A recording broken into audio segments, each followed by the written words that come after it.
Sri Dewi Manik gali sebuah hikayat tentang satya, kesucian hati, dan ujian kesetiaan.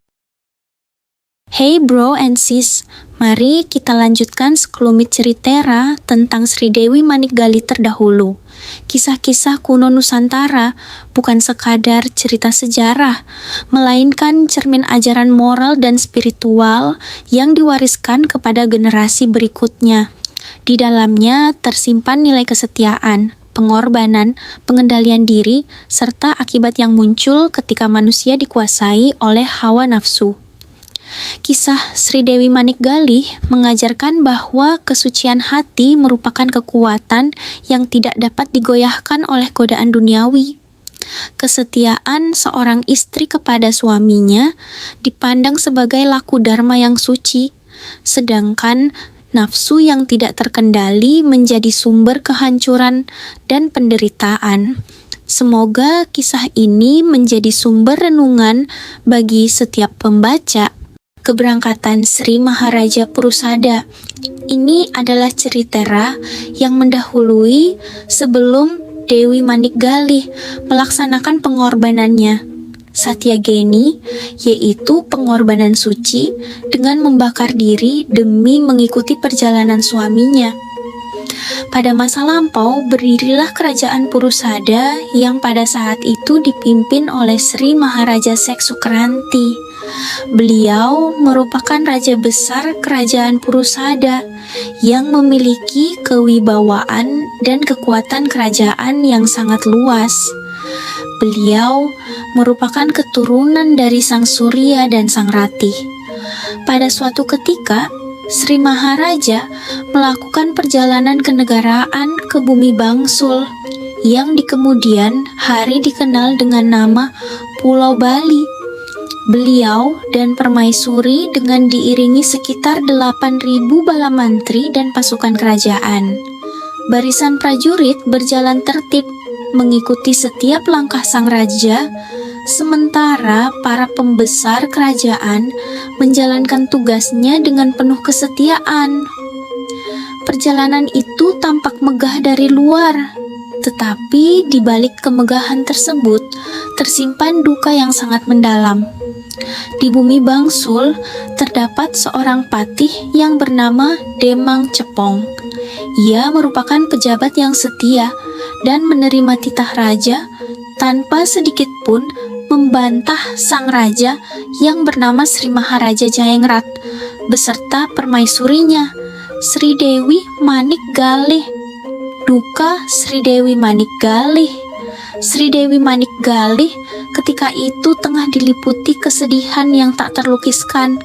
Sang suami, Sri Maharaja Jayengrat, telah bertekad meninggalkan kehidupan dunia melalui pralaya mur, yaitu perjalanan menuju alam kedewataan demi bersatu kembali di swarga loka. Bagi Sang Dewi, keputusan tersebut merupakan kenyataan yang sangat berat. Seluruh jiwa dan raganya dipenuhi rasa cinta kepada suaminya.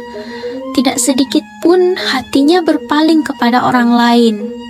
Kesetiaan itu telah menjadi napas kehidupannya. Dalam lubuk hatinya telah tumbuh tekad yang sangat kuat. Apabila sang suami benar-benar meninggalkan dunia, maka dirinya pun akan melakukan Satyageni, yaitu pengorbanan suci dengan membakar diri demi mengikuti perjalanan suaminya menuju alam para dewa. Baginya, cinta bukan sekadar kata-kata, melainkan kesatuan jiwa yang tidak dapat dipisahkan oleh kematian. Godaan sang patih. Pada suatu ketika di bumi Bangsul, Sri Dewi Manik Gali tertidur karena kelelahan dan kesedihan yang mendalam atas kepergian suaminya. Saat itulah muncul godaan yang berasal dari hati manusia. Patih Demang Cepong memandang kecantikan sang Dewi. Dengan pikiran yang dipenuhi hasrat nafsu yang tidak terkendali membuatnya kehilangan kebijaksanaan. Diam-diam ia menyentuh dan menggelitik kaki sang Dewi. Perbuatan itu dilakukan bukan karena tugas kerajaan, melainkan karena keinginan untuk memikat hati sang dewi. Namun, kesucian hati seorang perempuan yang setia tidak mudah digoyahkan. Sentuhan tersebut membuat sang dewi terbangun. Dengan wajah penuh kewibawaan, beliau segera menegur sang patih. Tatapan matanya menunjukkan kemarahan yang lahir dari kehormatan yang telah dinodai, alasan dan kebohongan. Mendengar teguran sang dewi, Patih Demang Cepong menjadi sangat ketakutan. Ia segera mencari alasan. Dengan suara yang gemetar, ia berkata bahwa dirinya hanya ingin mengusir seekor ulat besar yang berada di dekat kaki sang dewi. Katanya, jika tidak segera disingkirkan, ulat itu dapat membahayakan sang dewi. Namun, alasan tersebut tidak mampu menutupi niat yang sebenarnya. Sri Dewi Manik Galih dapat merasakan isi hati sang patih.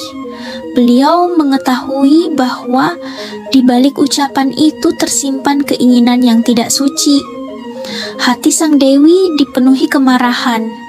Beliau bersiap menjatuhkan kutukan kepada sang patih atas perbuatannya yang telah mencemarkan kehormatan seorang perempuan yang sedang menjaga kesetiaan kepada suaminya. Melihat murka sang dewi, Patih Demang Cepong segera bersujud. Ia memohon belas kasihan serta pengampunan.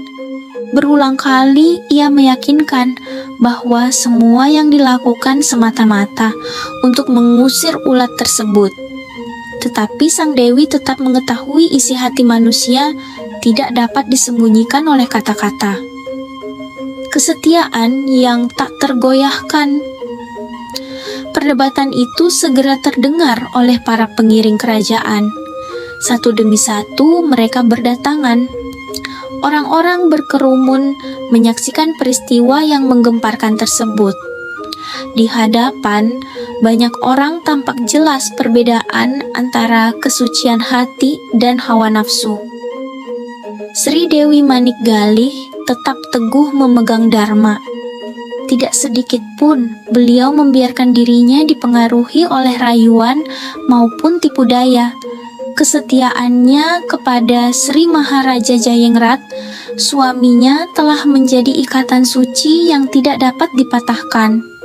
Sementara itu, Patih Demang Cepong menjadi pelajaran bahwa kedudukan, kekuasaan, maupun kecerdasan tidak akan bernilai apabila manusia membiarkan pikirannya dikuasai oleh nafsu.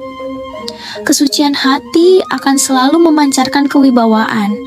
Sebaliknya, keinginan yang lahir dari hawa nafsu pada akhirnya hanya membawa rasa malu dan penyesalan. Demikianlah hikayat Sri Dewi Manik Galih, sebuah kisah yang mengajarkan bahwa kesetiaan merupakan mahkota tertinggi dalam kehidupan manusia. Pelajaran berharga. Kesetiaan bukan sekadar menemani seseorang ketika hidupnya penuh kebahagiaan, melainkan tetap teguh ketika menghadapi penderitaan, perpisahan, bahkan kematian.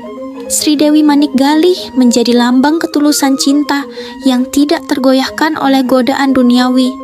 Sementara Patih Demang Cepong menjadi peringatan bahwa hawa nafsu yang tidak dikendalikan dapat merusak kehormatan seseorang. Kisah ini mengajarkan bahwa kemurnian hati selalu memiliki kekuatan untuk mengalahkan tipu daya dan keinginan yang lahir dari pikiran yang tidak suci. Pertama, Supata Sang Dewi, kutukan yang lahir dari kesucian Dharma Sloka. Om Yatra Strawab Satya Dharmasta Tatra Devah Sadastita Yatra Kamah Pradawati Tatra Duhkam Prawartate. Om, di mana seorang perempuan berdiri teguh dalam satya dan dharma, di sanalah para dewa bersemayam. Namun di mana hawa nafsu menguasai pikiran, di sanalah penderitaan mulai tumbuh. Kedua, kesucian yang tidak dapat ditipu.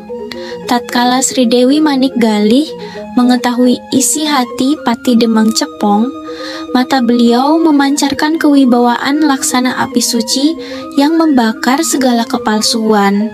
Beliau mengetahui bahwa lidah manusia dapat mengucapkan kebohongan, tetapi hati tidak dapat bersembunyi dari pandangan Dharma. Walaupun Sang Pati terus-menerus mengatakan bahwa dirinya hanya mengusir seekor ulat besar, Sang Dewi mengetahui bahwa sesungguhnya yang lebih berbahaya daripada ulat adalah hawa nafsu yang bersarang dalam hati manusia. Sang Dewi bersabda, "Engkau mengira kebohongan dapat menutupi niatmu. Namun, Dharma mengetahui segala isi hati. Tidak ada satupun pikiran yang tersembunyi dari hukum Hyang Widhi." Mendengar sabda tersebut, tubuh Sang Patih bergetar. Ia menyadari bahwa dirinya sedang berhadapan dengan seorang perempuan yang kesuciannya telah menyatu dengan kekuatan Dharma. Ketiga, hukum karma tidak pernah keliru. Sri Dewi Manik Galih tidak segera menjatuhkan kutukan. Beliau lebih dahulu memberikan kesempatan kepada Sang Patih untuk mengakui kesalahannya. Namun, hati yang masih dikuasai oleh rasa takut lebih memilih mempertahankan kebohongan daripada mengakui dosa.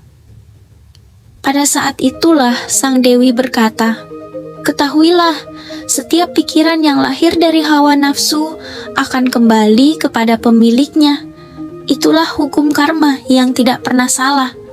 Sabda itu membuat seluruh orang yang hadir menundukkan kepala.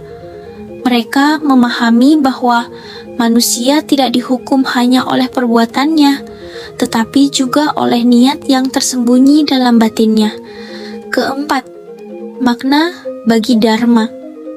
Peristiwa ini mengajarkan bahwa karma dimulai dari pikiran, manacika, diwujudkan melalui ucapan, wacika, dan disempurnakan oleh perbuatan, kaika.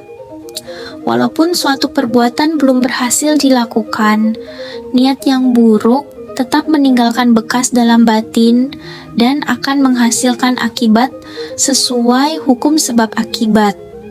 Oleh karena itu, pengendalian pikiran merupakan laku spiritual yang paling utama. Kelima, Satya Geni Sang Dewi, api yang menjadi jalan menuju keabadian sloka. Nadeho nityah, na prano nityah, dharmo nityah sanatana. Tubuh tidak kekal, napas tidak kekal, namun dharma tetap abadi sepanjang zaman.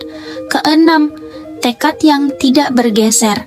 Setelah segala peristiwa itu berlalu, Sri Dewi Manik Galih semakin memantapkan niat sucinya. Beliau tidak lagi memikirkan penghinaan yang dilakukan Sang Patih. Seluruh pikirannya telah dipersembahkan kepada suaminya, Sri Maharaja Jayengrat.